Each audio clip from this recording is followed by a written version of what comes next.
galerinha do YouTube, tudo bem com vocês? Começando mais um vídeo aqui no nosso canal. E hoje a gente vai falar um pouquinho sobre fração. Mas antes de tudo, não esquece de curtir esse vídeo, comentar e compartilhar com seus amigos. Mas sem mais delongas, bora para esse vídeo. A fração é uma maneira de representar uma divisão entre dois números. Então a gente vai acrescentar mais uma forma aí de representar a divisão. Vamos relembrar aqui quais eram as outras maneiras que a gente representava a divisão antigamente. A gente tinha, pessoal, essas três formas. A primeira forma, a gente tinha essa barra inclinada. A segunda é a conhecida por todos aí, um tracinho e um ponto em cima e embaixo. E a terceira, dois pontos. Ambas, essas três formas, elas representam uma divisão, ok? Então, 30 dividido por 2, 15. Na segunda, 30 dividido por 2, 15. Na terceira, 30 dividido por 2, 15. E agora, a gente tem uma outra forma de representar a divisão, que é a fração aqui. Então, esse 30 dividido por 2, eu tenho uma quarta forma de representar. Ponho o 30 aqui, passo um traço embaixo do 30 e coloco o 2, ok? Isso também representa uma divisão de 30 dividido por 2, que dá quanto? 15. Agora, a gente vai pegar outros exemplos para a gente poder representar em fração. O primeiro exemplo que a gente tem aqui, pessoal, é 15 dividido por 3. Eu posso representar em uma fração. Basta eu colocar o 15 aqui, passo um traço embaixo e o 3, ok? Isso representa uma fração, que é uma divisão, ok? 15 dividido por 3, que vai dar 5. Outro exemplo, eu tenho 100 dividido por 5. Posso representar em fração, que é uma divisão. Basta eu pôr o 100, passo um traço embaixo e coloco o 5. 100 dividido por 5 vai dar 20. Então, a gente está vendo aí como que a gente representa aí, né, a divisão através da fração. Mas quais são os elementos que compõem a fração? A gente vai olhar aqui agora. Então, a gente vê aqui, pessoal, que a gente tem um número em cima, a gente pode chamar ele de A, e embaixo a gente tem um outro número, que a gente pode chamar de B, e isso é igual a um número, ok? E como que é chamado aqui, pessoal? Esse número que fica em cima do traço, ele é chamado de numerador. E o de baixo, ele é chamado de denominador. Só que a gente tem que lembrar, pessoal, que a fração é uma divisão, ok? Então, o numerador, ele também é chamado de dividendo. O denominador, ele também é chamado de divisor. E aí, pessoal, o resultado, ele vai ser chamado também de quociente. Então, esses são os elementos que compõem aí a nossa fração. Lembrando do seguinte, se o B, ele é o divisor, nós temos que lembrar que ele sempre vai ser diferente de zero, ok, pessoal? Porque o zero, ele não pode ser divisor. Então, o B da fração, ele nunca pode ser zero. Agora, pessoal, a gente vai conversar um pouquinho mais sobre a fração, porque a gente tem uma forma muito interessante de representar a fração. A gente viu que a gente tem o numerador e o denominador. O numerador, pessoal, ele pode representar as partes que possuímos de um todo e o denominador pode representar quantas partes esse todo foi dividido. Para a gente entender um pouquinho melhor, vamos fazer alguns exemplos aqui, ok? Se observarmos aqui, pessoal, esse primeiro exemplo, vamos pensar aqui, ok? O que a gente falou aqui agora da interpretação da fração. A gente tem aqui, pessoal, esse círculo. O que esse círculo representa, pessoal? Ele representa o todo. E aí, a gente passa para o numerador e para o denominador. O denominador, pessoal, ele vai representar em quantas partes o todo foi dividido. Que se a gente for olhar o círculo aqui, ele foi dividido em duas partes, ok? Então, o denominador vai representar essas partes que foram divididas, o todo. E aí, a gente tem, pessoal, o numerador. O numerador, pessoal, ele vai representar quantas partes eu possuo desse todo. Então, se a gente for pensar em todas essas informações, como que a gente vai representar essa primeira figura aqui, pessoal? A gente tem o círculo, que é o todo. Começamos pelo denominador aqui, pessoal. Ele foi dividido em quantas partes, esse círculo, pessoal? Foi dividido em duas partes. Primeira parte e segunda parte. Então, o denominador vai ser 2. Agora, pessoal, o numerador é quantas partes que eu possuo desse todo. Se a gente for observar aqui, pessoal, só essa parte aqui que eu tô possuindo, né, que tá pintada. Então, o numerador vai ser 1. Então, essa vai ser a representação em fração dessa figura. Se a gente for olhar aqui agora, pessoal, Como que eu posso representar essa outra figura aqui agora? A gente começa pelo denominador. Quantas partes que esse círculo foi dividido? Foi dividido em 3 partes, ó, primeira, segunda e terceira. Então, o denominador vai ser 3. Agora, o numerador, quantas partes que eu possuo dessas 3? Se eu for observar aqui, pessoal, eu tenho 1, 2. Então, o numerador vai ser 2. Então, essa é a forma de eu representar em fração essa figura. Último exemplo aqui, mesma forma, ok? Começo pelo denominador. Quantas partes o círculo foi dividido? Ó, 1, 2, 3, 4. Então, o denominador vai ser 4. Agora, o numerador. Quantas partes que eu possuo aqui? Ou seja, as que estão pintadas. Eu tenho 1, 2, 3. Então, o numerador vai ser 3. E essa vai ser a fração que vai representar essa figura. Agora, pessoal, a gente vai passar para a leitura da fração. Como que eu leio uma fração? Na hora que eu estou lendo o exercício, como é que eu vou ler lá quando aparecer uma fração? É importante a gente saber, ok? E a gente vai passar aqui, pessoal, primeiramente, para como que eu leio uma fração quando os denominadores são menores do que 10, ok? Então, do 1 até o 9, a gente vai olhar. E como que a gente vai ler essa fração, pessoal? A gente vai pronunciar o numerador na sua forma cardinal, ou seja, se tiver 1, vai ser 1. Se tiver lá o 3, eu vou chamar de 3. Se tiver 5, vou chamar de 5, ok? Então, vou chamar pela forma cardinal, ok? E o que eu vou alterar aqui, pessoal? Vai ser o denominador, que eu vou chamar diferente. Então, vamos fazer nesse quadro aqui para ficar mais dinâmico, ok? Lembrando que essa primeira coluna aqui vai ser a fração e na outra coluna vai ser a leitura, ok? Então, vamos lá. Quando eu tenho aqui o 2 sendo o denominador, como que eu leio essa fração? O numerador eu chamo na forma cardinal, então vai ser 1. E o denominador eu vou chamar como quando for 2? Meio, ok? Então, aqui vai ficar 1 meio. Toda vez que for 2 vai ser meio. Como aqui o numerador foi 1, eu coloquei meio. Mas se fosse mais que 1, eu chamaria de meios, ok? No plural. Agora, se eu tenho 3 no denominador, ao invés do 2, como é que eu vou chamar? Terço, se for um numerador, ou terços, se for maior do que 1. Então, aqui vai ficar 2 terços. E agora, pessoal, se eu tenho o 4, vai ser quartos, ok? Então, aqui vai ser 5 quartos. Se eu tiver o 5 no denominador, como é que eu vou chamar? Vou chamar de quintos. Então, aqui vai ficar 6 quintos. Quando eu tenho 6 no denominador, eu vou chamar de sextos. Então, vai ficar 11 sextos. Quando eu tenho 7 embaixo, vai ser sétimos.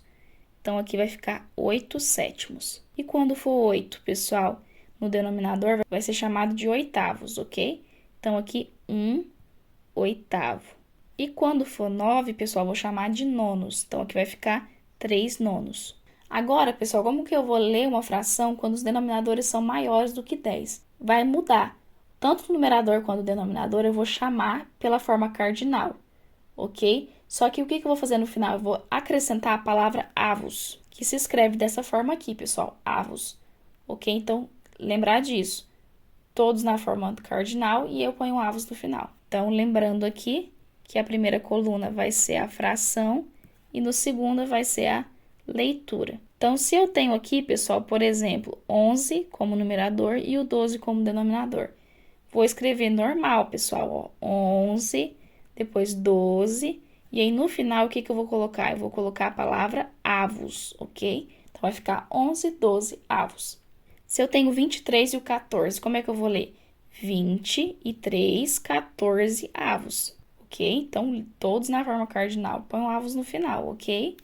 Se eu tenho, por exemplo, 15 e um 17 aqui embaixo, eu vou ler 15, 17 avos. Ok, pessoal? Então, sempre lembrar de colocar avos no final e eu escrevo na forma cardinal normal, ok? E por último, pessoal, quando os denominadores forem 10, 100, 1000, 10.000, como é que eu vou chamar, pessoal? Continuo com o numerador na forma cardinal, só que o denominador vai ser diferente.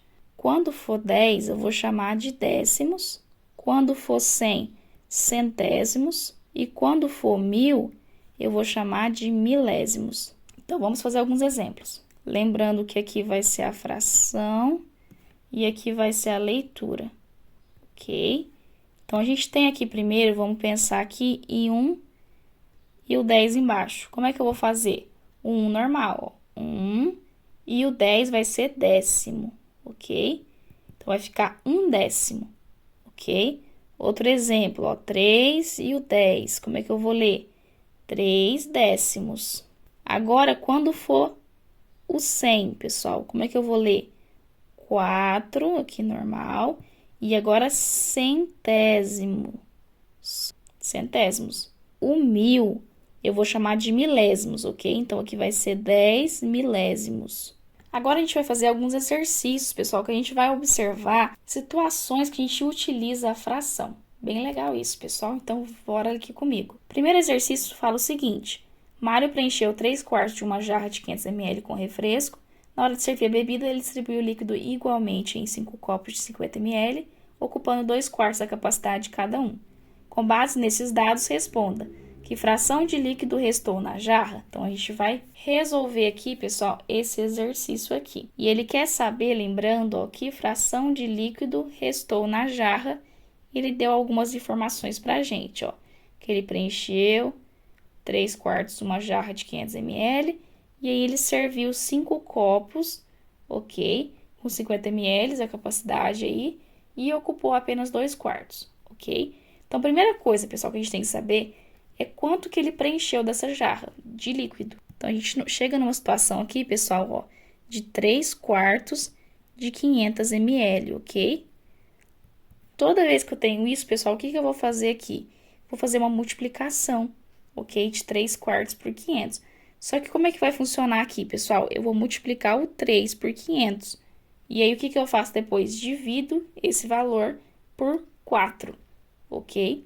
Então, sempre lembrar disso quando eu tiver uma situação desse tipo, ok? Então, vou fazer 3 vezes 500 e aqui eu divido por 4. 3 vezes 500 dá 1.500, pessoal.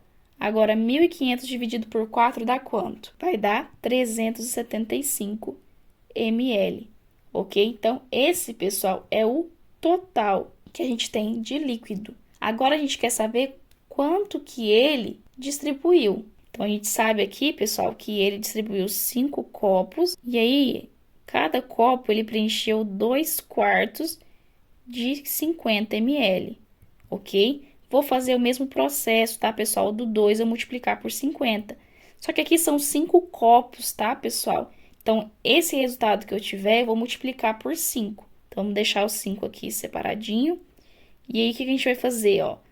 2 vezes 50 e eu vou dividir por 4, ok? Então, vamos lá, ó. Deixa esse 5 para lá. Ó, 2 vezes 50 vai dar 100. E 100 dividido por 4 vai dar quanto, pessoal? Vai dar 25, ok? Agora, quanto que é 5 vezes 25? Vai dar 125 ml, ok? Então, pessoal, cada copo, ele colocou 25 ml. Só que aqui, como foram 5 copos no total, a gente tem um total que ele distribuiu de líquido 125 ml. Só que ele quer saber quanto que sobrou na jarra, né? Então, basta eu fazer o quê, pessoal? Uma subtração de 375 por 125, ok? Então, 375 menos 125, pessoal, vai dar 250 ml. Então, sobrou na jarra, pessoal, 250 ml. Só que ele quer saber aqui, pessoal, a fração do líquido, ok? Então, a gente vai ter que transformar isso aqui em fração. Sobrou quanto, pessoal? 250 ml. Só que de quanto, pessoal? 250 de 500, ok? Lembra a questão da interpretação que a gente viu? O 500 é quanto que foi dividido todo. E 250 é a parte que eu tô pegando. Então, qual que é a fração que representa, pessoal? 250 sobre 500, ok? Só que a gente pode também ter nessa fração aqui, ó, 1 sobre 2. Por quê, pessoal? Se a gente for pensar aqui, ó, se eu peguei 250 de 500, 250 não é a metade de 500, pessoal. Então, é como se eu estivesse pegando 2 e eu peguei uma parte aqui. Vamos pegar outro exemplo aqui agora, pessoal, que diz assim: 20 colegas de trabalho resolveram fazer uma aposta e premiar aqueles que mais acertassem os resultados dos jogos do campeonato de futebol. Sabendo que cada pessoa contribuiu com R$ 30 e que os prêmios seriam distribuídos da seguinte forma: primeiro colocado, 1/2 do valor arrecadado, segundo colocado, 1/3 do valor arrecadado, terceiro colocado recebe a quantia restante, quanto respectivamente cada participante premiado recebeu. Então, o que está perguntando aqui, pessoal? Quanto cada participante premiado recebeu? E deu as informações de que 20 colegas de trabalho resolveram fazer essa aposta. E cada um contribuiu com R$ 30, que foram distribuídos dessa forma que a gente viu aqui. Então, a primeira coisa que a gente tem que saber é quanto de dinheiro que foi para essa aposta, tá? No total, para que a gente possa saber quanto que cada colocado vai receber. Então, aqui, pessoal, a gente tem quanto, ó? 20 vezes 30, porque esses 30 vai repetir 20 vezes. Então, o que a gente faz? Multiplica.